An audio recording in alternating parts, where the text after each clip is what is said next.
Welcome everyone again to the Englewood Political Symposium. This is the Aldermanic Forum for the 17th Ward. And now I will introduce the candidates who are with us today. David Moore is a Democrat and he is running for 17th Ward Alderman. He is currently Assistant to Commissioner Larry Rogers Jr., Board of Review for Tax Appeals.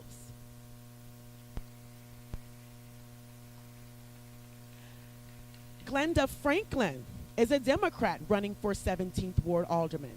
She is the founder of WATCH, which stands for What About the Children Here, a nonprofit organization for at-risk youth, specifically African American boys, where they are taught life skills and horticulture.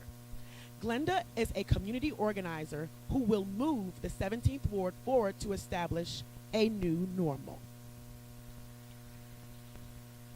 And we would like to welcome James Dukes, a Democrat, senior pastor, and CEO. He is running for alderman of the 17th Ward, covering Englewood, Auburn, Gresham, and Chicago Lawn. Welcome to all of our candidates. At this time, I am going to allow you guys to hear from the candidates by allowing them 2 minutes each for their opening statements. We're going to begin with James Dukes.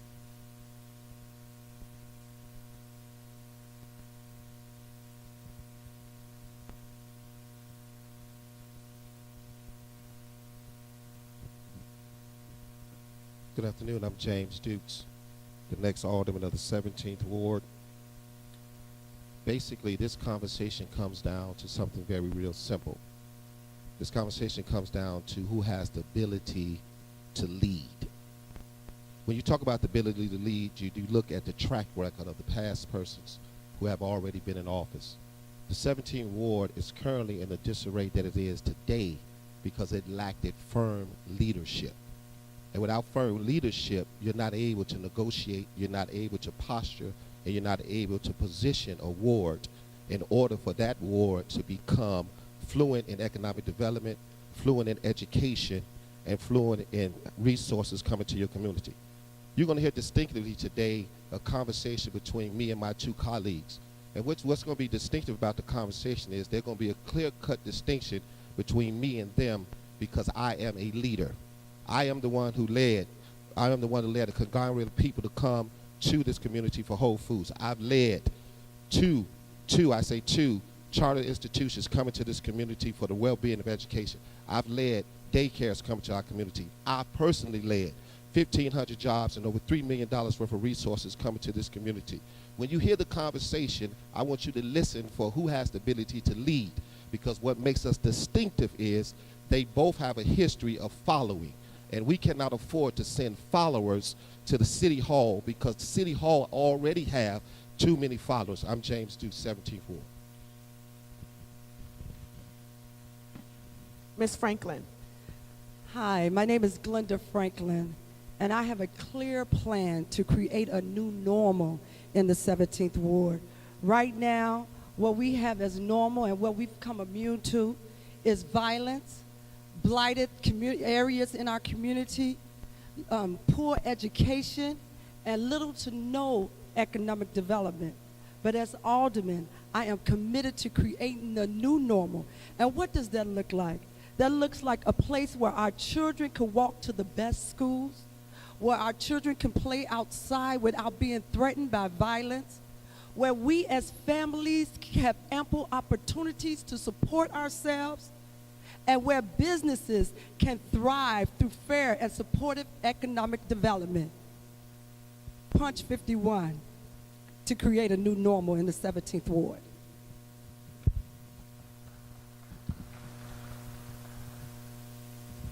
Good evening, everyone, and thank you all for hosting this forum to give our community an opportunity to listen to the candidates and make a sound decision. Again, my name is David Moore, and I am the candidate for alderman in the 17th Ward. At the end of the day, I grew up in this ward from the time I was 11 years old, volunteering and serving, and that's all I've done was serve. What you will see here is that I am the only candidate in this race that is, first of all, and more importantly, that's independent. have their own voice and only are controlled by the people.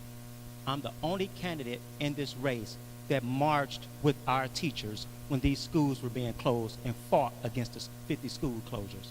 I am the only candidate in this race where when you see on your ballot to vote for the elected school board, that circulated petitions so that can be on the ballot. And I'm the only candidate in this race that has the passion to lead this community in the right direction. So on November 24th, and as early voting starts on the 9th, I need you to go to those polls and just do it for you and punch 52. Thank you so much. Our next question comes from the audience. And I will pose this question to Mr. Moore. How will you assist parents in making our schools stronger? First of all, it's at the top of my platform, what I've been talking about: vision, values, and voice. You give parents a voice.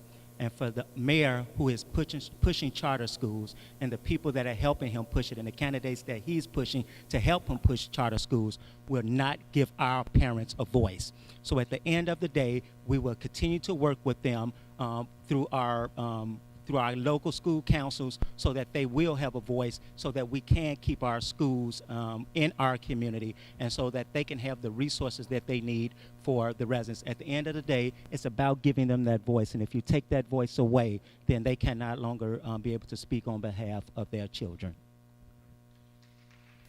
The next question is for Mr. Dukes, and the question comes from the online portal. It goes, what process would you use to involve constituents in your decision making?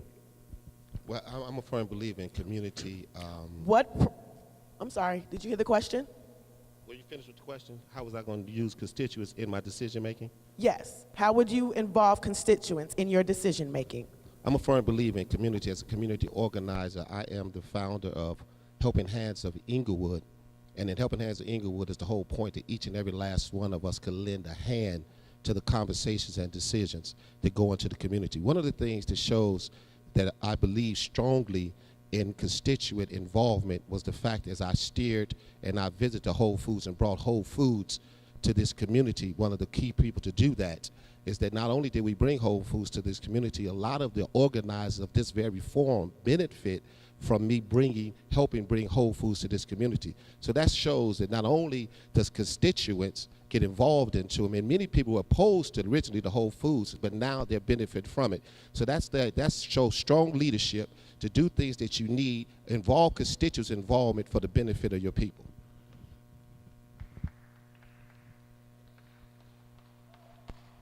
Next question, and I will let any or all of the candidates answer this one. What specific plans can you offer to address the lack of economic development in the 17th Ward? The lack of economic development is key to my plan. My economic development plan is concrete, and it consists of 4 basic things. First, economic development. We already said we need to do something with the 4,000 houses, which will increase economic development. I also propose that we'll bring a restaurant row, which will bring 6 to 10 already in negotiations, high-quality family restaurants to the community. Englewood has no sit-down restaurants. You have to go all the way to Cicero or to the suburbs to sit down and eat. So we'll bring this, which increase jobs and connect us directly to Kennedy King. The third thing that we would do, we'll also bring a call center to the community. The city of Chicago collects over $1 billion of the debt from its own people in Chicago, water bills, taxes, and also red light cameras. These dollars are collected from us, but we are not the ones that's taking the call to collect them. So I've come in, our economic development will be based on that, and that in itself will create 1,000 jobs, and I already have a track record of creating jobs in this community. Economic development, we have a clear program called Gateway 2020, and it includes over 500 new construction and permanent jobs. And what Gateway 2020 aims to do is to redevelop the infrastructure and arterial corridors of the 17th Ward with additional retail and also improve the park using green technology. We know that right now we need to reinvest in our park. We have a synergy to do this Gateway 2020. We think about 79th Street. We think about 63rd. We run down 63rd. These are some of the most traveled streets in the city of Chicago. With this Gateway 2020, we can accomplish a whole lot. Even in our vacant lots, we could change those and develop on those. We have a clear plan, which I'm going to bring to the forefront on the 11th of this month at Rose of Life Church. I'm going to roll out that plan for everyone.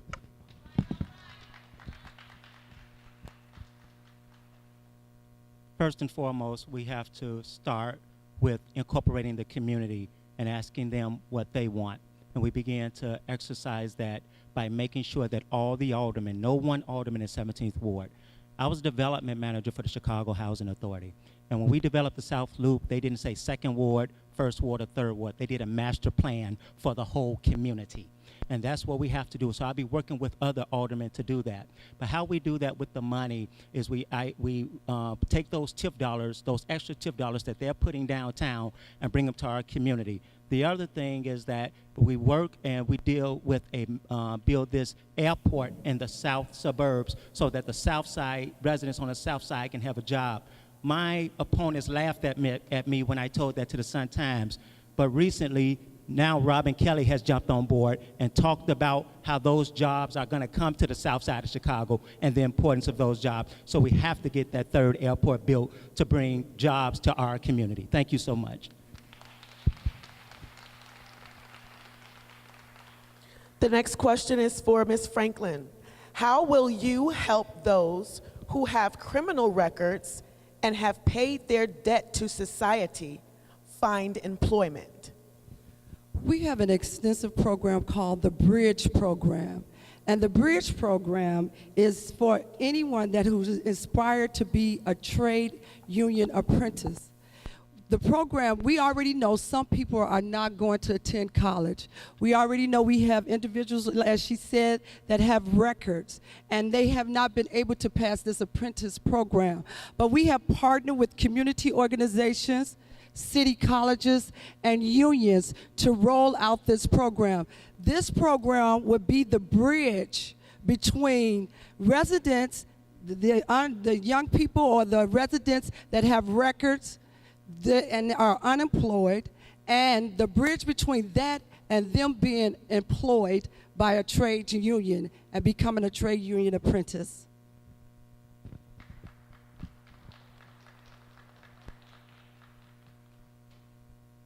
The next question I will pose to Mr. Moore. As you know, there is a crisis in state funding of child care programs.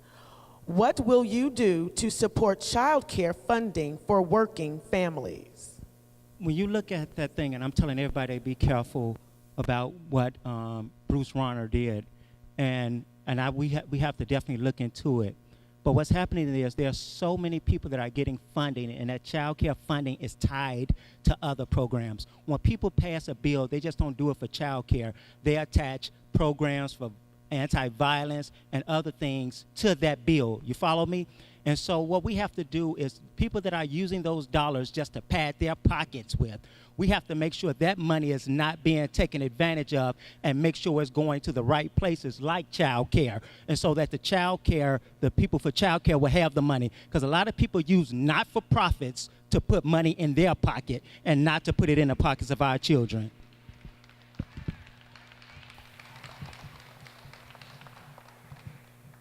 The next question is for Mr. Dukes.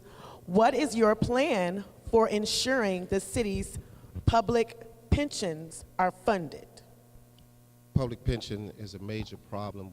This year, we have to, by the end of the year, put over $500 million into the public pension plan. There's four primary pension plans that you have to deal with in the city. I propose 3 things: a LaSalle Street tax. I propose legalization of marijuana and taxing the legalization of marijuana because it's already in the place. When the casinos come, I plan on bringing a taxation to the casinos. before and foremost, we have to be real with the situation. They said in order for us to bring down this debt, there is going to have to be a proposal that goes into place where property tax would have to be looked at, and who would be the people that are taxed and how will we tax them if we're going to consistently look at the debt that the city of Chicago is in. And we really need to look at the fact that the current aldermen and those who are in office are the ones who put us in this position by rubber stamping all of the bills that went before the mayor. The next question comes from our online portal, and it is directed to any and all of the candidates. With a projected 10-year capital improvement plan for Metro rail service totaling $1 billion that includes the redevelopment of the Southwest 75th Street rail corridor, if elected, how will you approach the economic and environmental concerns of this broad intergovernmental matter to the satisfaction of the impacted communities?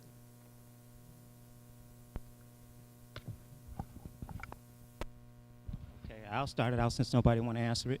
First of all, the program was instituted with lack of knowledge from the residents, and that's been the problem. There's been lack of transparency, and there's been lack of communication to the residents about this project. Just like it happened over in Englewood, a lot of people started losing their homes and didn't know what was going on. So as we look at this impact, not only from an environmental standpoint, but from the impact of families losing their home, again, one person cannot change this. When I get in office, when I call you all to come with me and stand with me, because this thing is not finalized yet. When I call you all to stand with me, then I need 200 strong, and that's what's going to change it. Because nobody should just come in here and just say we're going to uproot your homes, and then we have to follow up with, okay, what we have to do now. So that's what we're going to do, and we're going to work together to accomplish that. We definitely have to work together, and I've been a part of some of the program of some of the meetings that they had regarding this, and I know it's an ongoing, extensive conversation about how this is going to happen.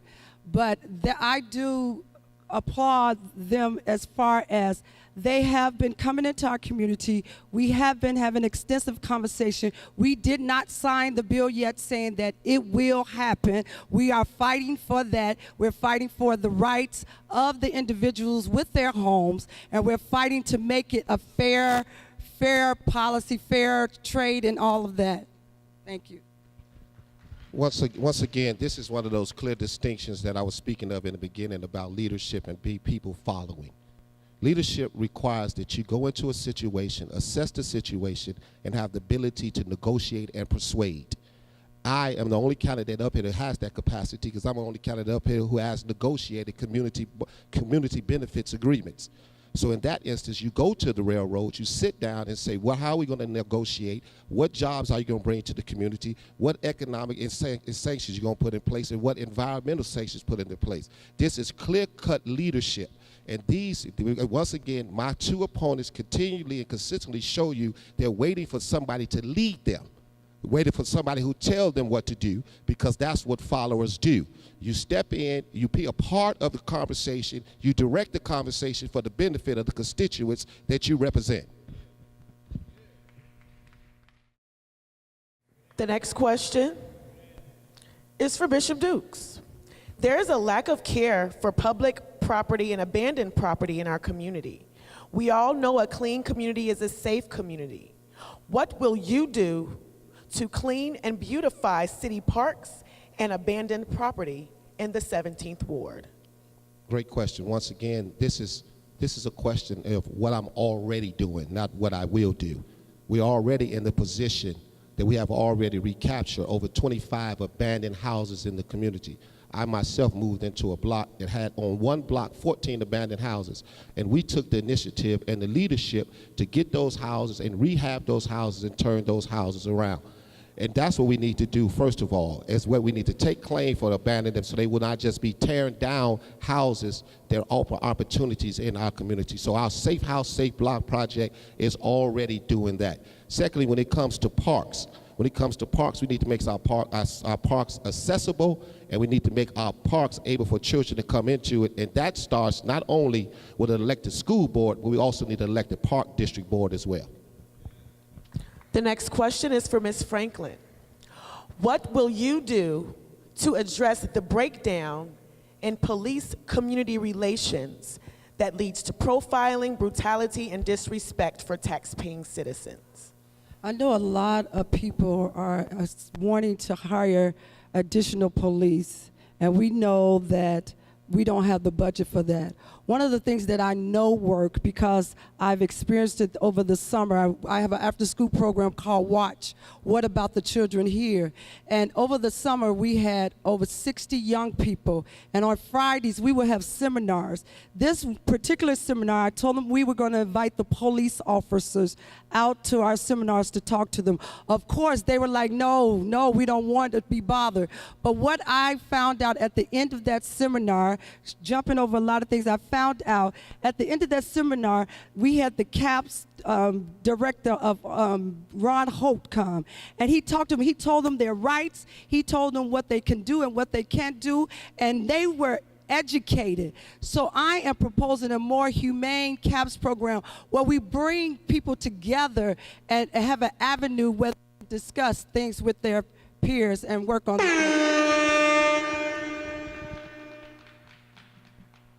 The next question is for Mr. Moore, and it goes, our communities lack proper street cleaning, tree trimming, and lighting. How are you going to ensure that our community is properly maintained? Thank you so much. Thank you for that softball. As a precinct captain, first of all, I started out as a block club president. I went from block club president to precinct captain, from precinct captain to coordinator of 5 precincts, from coordinator of 5 precincts to director of field operations for the 17th Ward. At the end of the day, I know who to go to get the things done because I've done it already in my community. It's not always the commissioner. Sometimes it's the deputy. Sometimes it's the person under them. You have to know how to navigate through City Hall and get the things done. Still to this day, I am not the alderman. On 72nd and Wood, next to a senior lady's house, a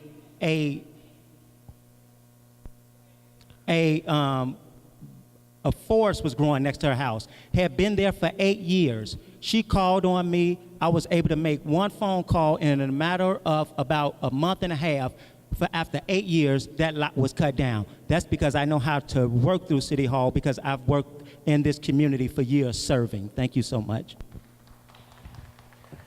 The next question comes from the audience, and it goes to all of the candidates.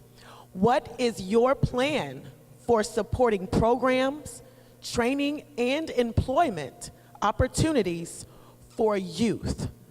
And we'll start with Mr. Dukes. Once again, this is where this leadership, past leadership reflects future leadership. I am the only candidate that can say that I have already created over 1,200 youth jobs. Majority of those jobs come right here in Englewood. Over the last 8 years, as I headed to church, my church in Liberated Inc., I am the one who took the youth down to Springfield.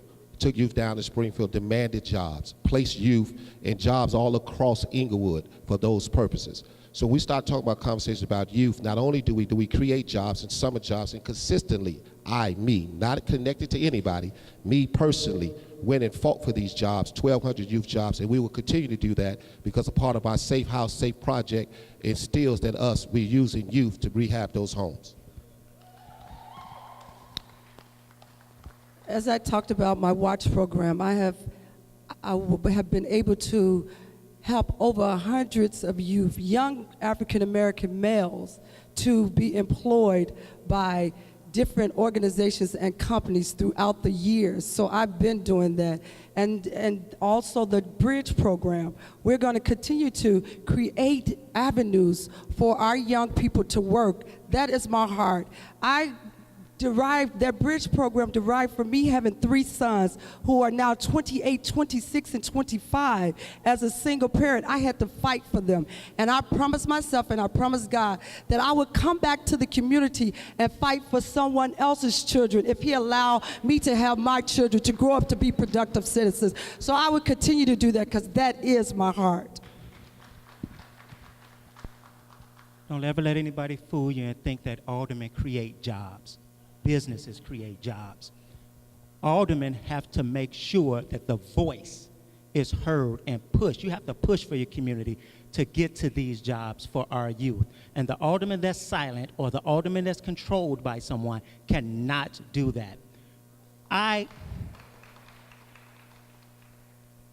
the chairman of this Cordero Hunter MVP Foundation. So everybody can say we work with youth, we started organizations. Go on the websites and see what people are doing and the youth that they are putting to work. And so you have to work with organizations like the Cook County and City Youth Program to make sure your children get jobs. Everyone else get jobs. I put something on Facebook that they didn't even know, didn't even know they were starting to hire at the park districts starting in March.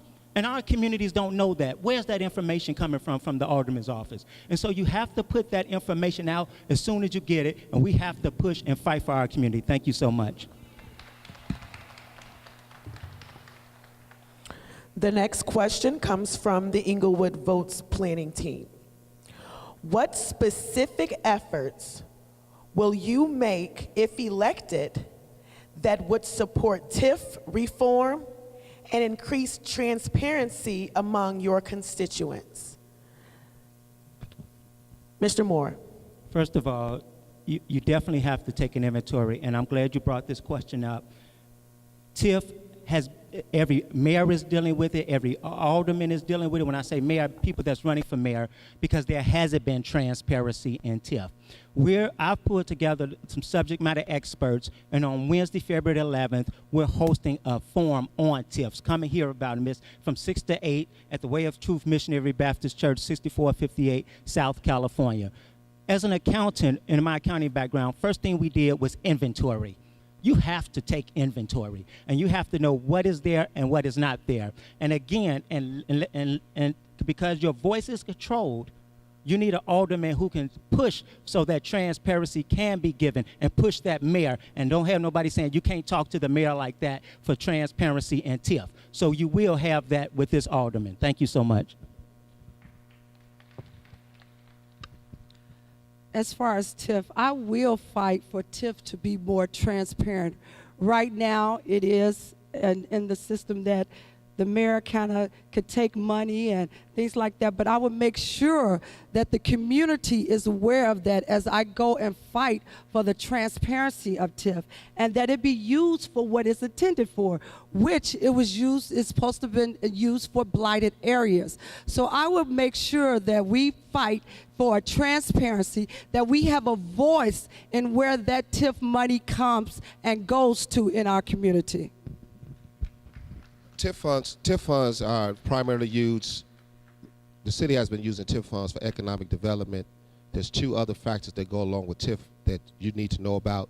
You could use TIF funds, up to $1 million worth of TIF funds that could go for infrastructure. Another $1 million could be used every year from home development. As the alderman, first I will make sure that these TIF grants go and become accessible to the community so you can take advantage of the TIF dollar to improve your home, which in turn increase the tax value across the board. In order for you to make a demand on transparency, you got to have a plan, because you cannot go to somebody and say, show me what you're doing, if you ain't gonna tell them what you're gonna do when they give you the money. So the whole purpose of being transparent is first to have a plan that they will respect and adhere to. And if you listen to the economic development plans that have been presented today, I'm the only one to have an economic development plan that's directly related to the 17th Ward.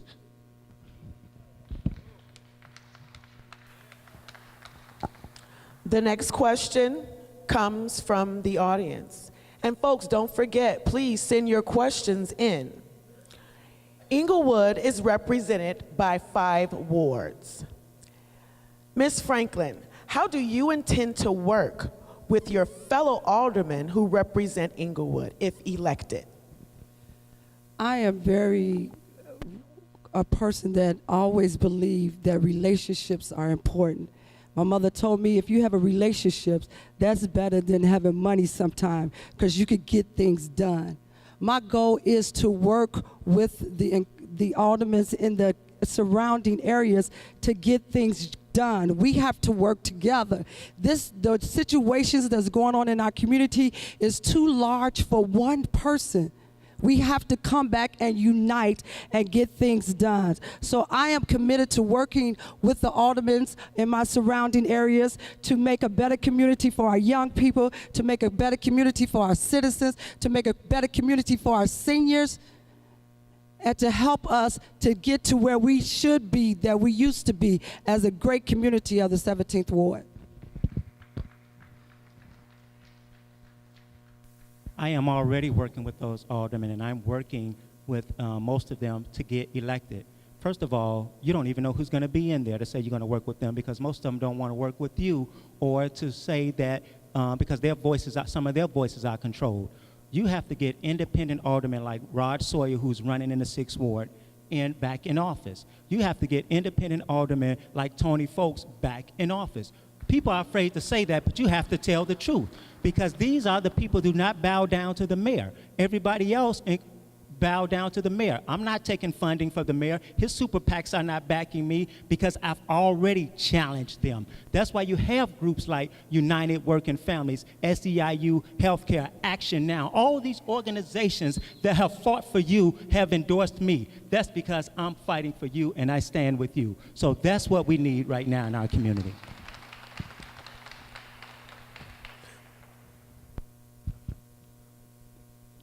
Regardless of who's in the office or not, Maris, do you have the ability to negotiate? Do you have the ability to persuade? And do you have the ability to lead? Each and every last alderman that you mentioned, the 6th Ward Alderman, R.A.G.E. Sawyer. I work with R.A.G.E. Sawyer, and we brought the only and the first Englewood daycare center that was funded through Chicago Public Schools and the mayor's office. I've already worked with Joanne Thompson. When the mayor decided that they wanted to bring a Whole Foods to this community, he didn't call the ward. He didn't call the alderman. He didn't call Glenda Franklin. He didn't call David Moore. He called James Dukes. And James Dukes took a contingencies of people down to Detroit to make sure that Whole Foods came to this community. I was already acting as the alderman before I became the alderman. And so that's the thing that we need to understand. Already worked with Willie Cochran, already worked with all the aldermen consistent. So regardless of what relationship you have with them, do you have the position to lead them, persuade them so they'll come on the same agenda with Englewood?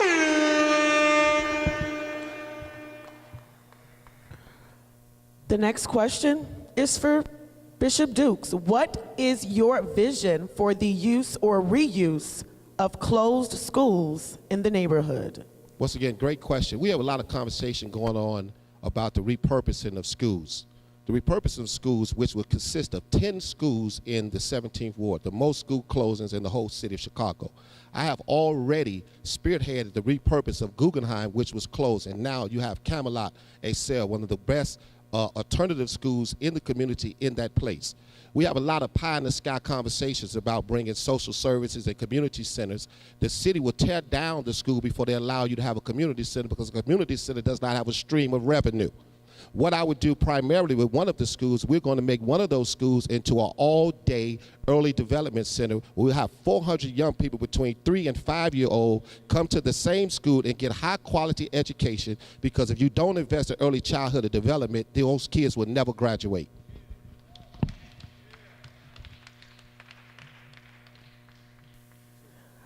So we have reached the portion in the forum where it's time for your closing statements. So at this time, I'll give each of the candidates 2 minutes to make your closing statement. Starting with Mr. Moore.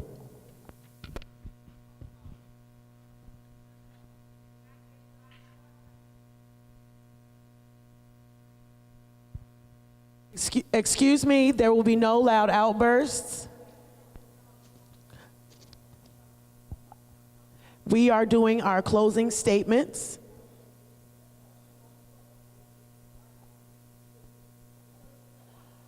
Thank you. Mr. Moore, you may proceed. Thank you.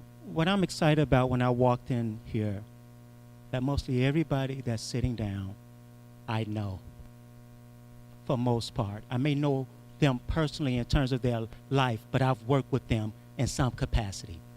Whether they are on a different side today or whether they are with somebody right now that's not supporting me, they already know in their heart that I've worked and served in this community because I've worked with them.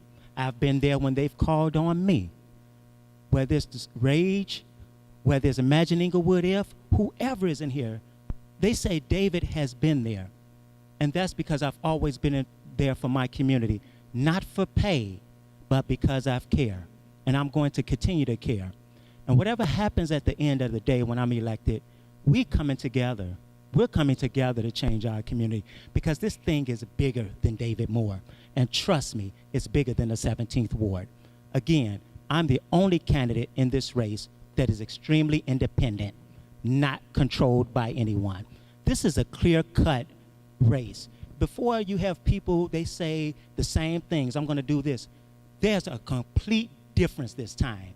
If you believe in Rahm Emanuel's policies, 50 school closures, if you believe in these red light cameras, David Moore is not the person you want to vote for. Your choice is made. You can go with anybody else. But if you are against these things, then you want to vote for David Moore. Again, I'm not running to get paid for this. I'm running because I was made for this. Thank you.